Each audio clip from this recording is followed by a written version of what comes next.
Hi everyone, it's Cindy and welcome back to the channel. As you may know, the Sims team released the gameplay trailer for the upcoming For Rent pack due out early next month, and I am super excited to check it out. But first, just quickly, I wanted to give a big thank you to everyone for all your support, comments, and subscriptions with last week's recap video, which, if you haven't seen it, I not only discussed last week's mini trailer, but also some of the guru's tweets and what I feel is a missing key feature in the pack. I'll leave a link to that video in the description and on the end screen if you want to check it out. Now, back to the new gameplay trailer.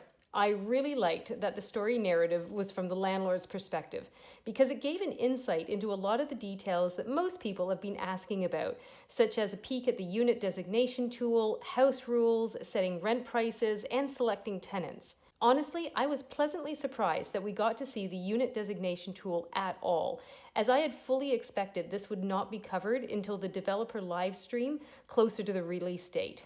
But here we can see that it's built into the room features interface that pops up when you click on a room. And from there you can designate that room as belonging to a pre-existing unit, create a new unit, or set as a shared space. And we now have this new unit configurations panel that shows a list of the different units and either the default or custom names. When you select one of these units from the list, the panel expands to give you more details, such as the unit value and dimensions and the number of bed and bathrooms. The home lot tick box is interesting, and at first glance it got me wondering if this was suggesting that units could be classified as residential or commercial, but I don't actually think this is a possibility, at least not yet. I think this tick box is for you to select if your landlord sim intends to live in that unit or if it will be a tenant unit. Then the three buttons to the right seem to be an eye to show the unit outline, a trash bin to cancel the room being classified as a rental unit, and I'm honestly not sure about the middle button. It also appears that you can set lot traits for each unit, which is something I myself have been curious to know. I'd also just like to point out here that this bathroom is a shared bathroom between the green and the yellow units. Now, a lot of people had spied this for sale or for rent sign in the announcement trailer, and I think we all assumed it was decorative, but no, it essentially functions as a lease contract. This is where you as a landlord can decide the rent amount, including for free, although notice the game predetermines the maximum rent amount you can demand. Interestingly, there's also a lease length so you can negotiate new terms, and a unit rating based on 4 factors, including size, desirability of included amenities and the environment, and also quality of maintenance. Obviously, larger sized units and those that are well maintained should contribute to a higher rating. I expect the desirability will be influenced by the quality of the walls and floors and furnishings included. So low quality furniture and appliances will lower the score, while higher quality objects will increase it. Then you can select the house rules that will apply to the unit, such as social events, noise level, max occupancy, trash level, and whether ghost tenants are allowed, which I certainly wasn't expecting. I wonder if there will be other occult-related house rules, such as for vampires, werewolves, or spellcasters.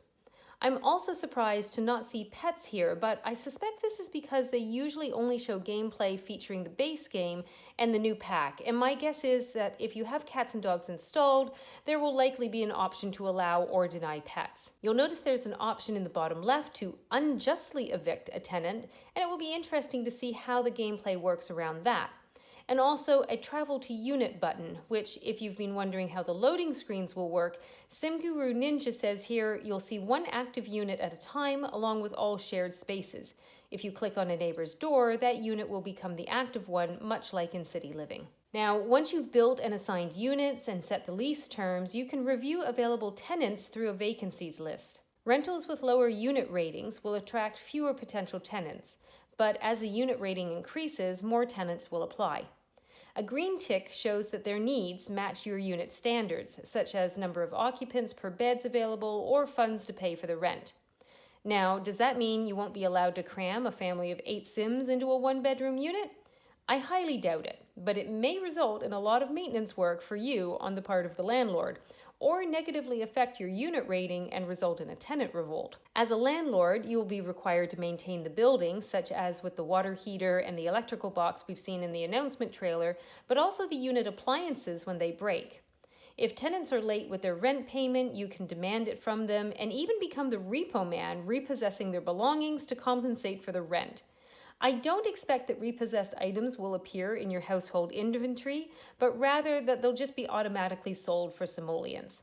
And of course, as we've already heard, you can evict tenants and also give them second chances, and whether you choose to include eviction in your game is entirely up to you. We also see here an example of a tenant revolt and the return of pest infestations, such as cockroaches. Shout out to Raoul! And it seems exterminators will now be available in the list of hired services to clear out those pesky bugs. I wonder if it'll be limited to just cockroaches or if there'll also be bed bugs. I also wonder if there'll be a hired service to deal with mold infestations or if that will simply be resolved by the usual cleaning interactions. There also appears to be a chamber pot in the bathroom along with the squat toilet, and I wonder if this is a new toddler potty item. And while the majority of the focus on the pack is understandably centered on the building and property management aspects, it's nice to remember the new potluck social event coming to the pack. I also love this very fancy tiffin and the mortar and pestle objects. Now, to summarize my thoughts, I was excited at the concept for this pack from its announcement, but I have to admit I'm even more excited for it now, having seen these features. The unit designation tool is, dare I say, very simplistic, and I mean that in a positive way, because it will make it very user-friendly and convenient, whether or not you're a seasoned builder. And the customization of the lease contracts, rent amounts, and more gives a great amount of flexibility to whatever story you want in your game. But going back to my previous video from last week, the distinct lack of elevators or even spiral stairs confirms to me that these features are not coming with the pack. And again, I feel this is a missed opportunity. Perhaps there is a hotels pack in the pipeline, and they may be included in that future pack, but I feel confident now saying we won't be seeing them yet. Will that affect my decision to buy this pack? No. Would I still have liked to have seen it added to the game? Absolutely. Let me know in the comments below what you think of the new tools and interfaces, and whether you plan to play a nurturing and supportive or ruthless and greedy landlord.